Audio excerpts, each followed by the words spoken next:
Hi, and welcome back. It's Dr. Teran again, and I'm here to share another tip to thrive that comes from mentalhealthamerica.org. I have begun to share these tips just in case you aren't familiar with their platform or you're not necessarily in the mental health field, but that you can also do what you can to mind your mental health. The tip for today is to be sure that you are finding the positive after a loss. And I like to add in there to be able to find the positive in the midst of a loss. And that's not easy for a lot of people. I know that statistics have shown that over 60% of people have lost someone over the last 3 years. And I like to say with COVID-19 in place, I'm sure, absolutely sure that number has climbed. So I want to make sure that you have these 2 tips for not only yourself, but also for those around you that you can share this with. A lot of people have shared with me, and nationally, the statistics show that people usually on average experience the strongest feelings of grief during the first 6 months. But I do also know that about 3/4 maybe of people that are experiencing loss end up experiencing the physiological effects, meaning that they end up feeling the burden of loss and grief in their body to the point where they feel sick. So because of that, I want to help you understand and know that losing someone is a natural and unfortunate part of our lives. But that is not the end of the story. I want to be able to share with you some of the recommended micro tips, is what I would call them, that Mental Health America has encouraged us to do. So let me list them for you. One of the first things that they ask for you to do is to try to understand and experience something that you see as a strength through your loss, whether it's how you were able to get over it or otherwise how you were able to move on beyond it, I should say. Consider what strength you get from the loss. Also learn from others. The next one is also to look for opportunities and adversities. So look at the opportunities that come amidst the adversities that you may see come up from your loss, okay? Also remember the good times.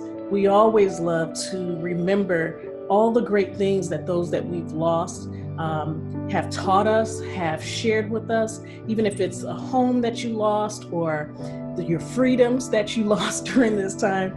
You know, you want to be able to look at the good times and to remember that, because remembering that also triggers in your brain a different feeling from the loss. And it may, if nothing else, just give you pause in that moment.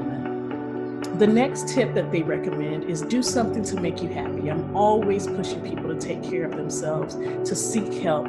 But you know, it's also good for you to do something that you feel makes you happy and makes you feel fulfilled, okay?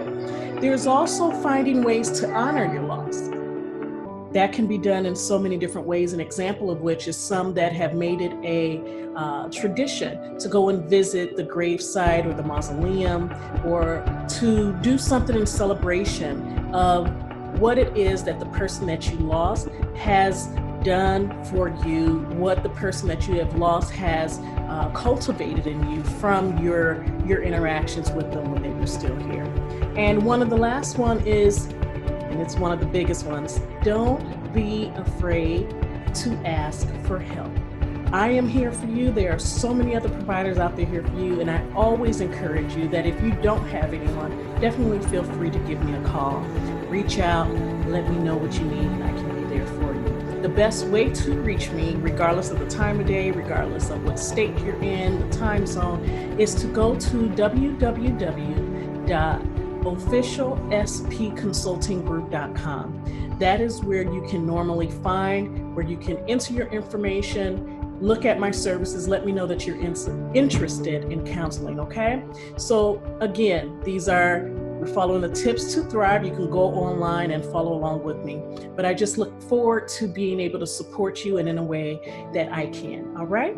So be careful out there, wash your hands, do all that good stuff. And also don't forget about your mental health. Do that check from, as I mentioned, the neck on up. And a lot of ways that you can do that is even start with the screening. So go ahead to MHA screening.org and you can be able to complete a really confidential screening online. But as I said, go to my website as well if you feel that you want to sign up for services, and that's www.officialspconsultinggroup.com. So take care, and I will see you all again with the next tip.